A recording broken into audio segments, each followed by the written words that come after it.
శ్రీగురుభ్యో నమ. అస్మత్పరంగురుభ్యో నమ. అస్మత్సర్వగురుభ్యో నమ. మాతృభ్యో నమ. పితృభ్యో నమ. మాతాపితృభ్యో నమ. శ్రీమతే నారాయణాయ నమ. శ్రీమతే విషక్షయనాయ నమ. శ్రీమతే రామానుజాయ నమ. శ్రీమతే హయగ్రీవాయ నమ. శ్రీమతే నారాయణాయ నమ. శ్రీమాత్రే నమ. మనం నిన్న 24వ శ్లోకంలో జగత్సూతే ధాత హరిరవతి రుద్ర క్షపయతే అని తానే అమ్మవారే సృష్టి స్థితి లయ తిరోధానము అనుగ్రహము అనే పంచకృత్యాలను నిర్వహింపజేస్తున్నారని నిన్న చెప్పుకునే శ్లోకంలో మనం తెలుసుకున్నాం.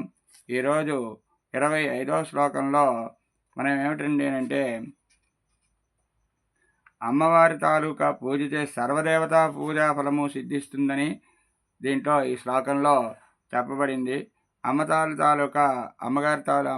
తాలూకా పాద అర్చన మహిమ ఇందులో మనకి నిరూపించడం అనేది చేశారు శంకరాచార్య గారు. త్రయాణం దేవానాం త్రిగుణ జనితానాం తవ శివే భవేత్ పూజా పూజా తవ చరణయోర్యా విరచితా తదా హి త్వత్పాదోద్వహన మణిపీఠస్య నికటే స్థితా హేతే సస్వన్ముకుళితకరోత్తం సమకుటాః.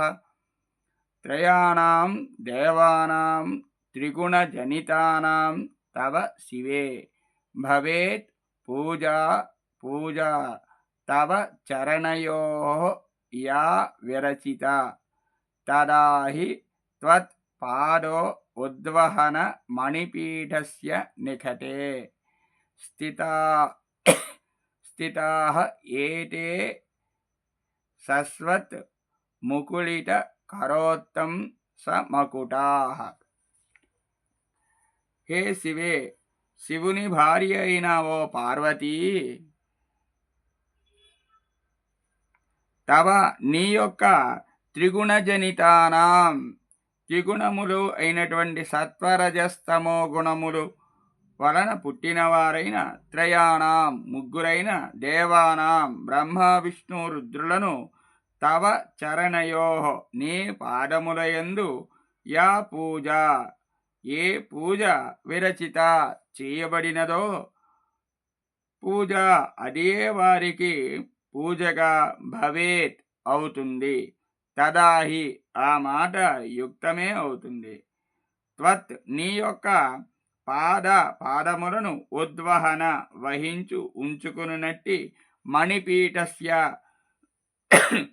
రత్నపీఠము యొక్క నికటే సమీపమునందు సస్వత్ ఎల్లప్పుడూ ముకుళిట మోడ్చిన అంజలించిన కర చేతులే ఉత్తంస శిరోభూషణములుగా గల మకుటాః కిరీటములు గలవారై ఏతే ఈ బ్రహ్మ విష్ణురుద్రులు స్థితాహి నిలిచి ఉన్నారు కదా. అమ్మా శివుని ఇల్లాల పార్వతి, సత్వరజస్తములను 3 గుణముల నుండి పుట్టినవారైన విష్ణు బ్రహ్మ రుద్రులనే త్రిమూర్తులకు నీ పాదాలకు జరిగే పూజయే వారికి పూజ అవుతోంది. ఈ మాట సమంజసముగానే ఉన్నది.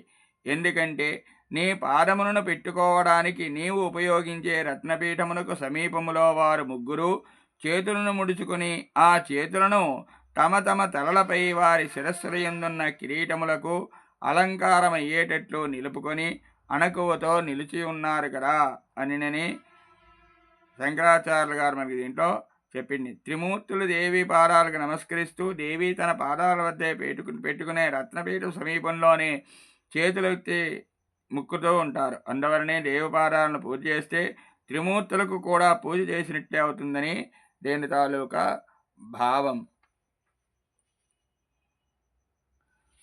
విష్ణు పూజ సహస్రాణి శివ పూజ శతాని చ అంబికా చరణార్చాయా కళాం నార్హంతి షోడశీం. 1000 విష్ణు పూజలు 100ల కొద్దీ శివ పూజలు చేసిన దేవి పాద పూజలు అవి 16వ వంతుకు సమమవుతాయని ఇక్కడ మనకి చెప్పడం అనేది జరిగింది. స్వస్తి ప్రియాభ్య పరిపాలయంతాం న్యాయేన మార్గేణ మహిమహేషాః గోబ్రాహ్మణేభ్యः శుభమస్తు నిత్యం. లోకాः సమస్తాः సుఖినో భవంతు. స్వస్తి.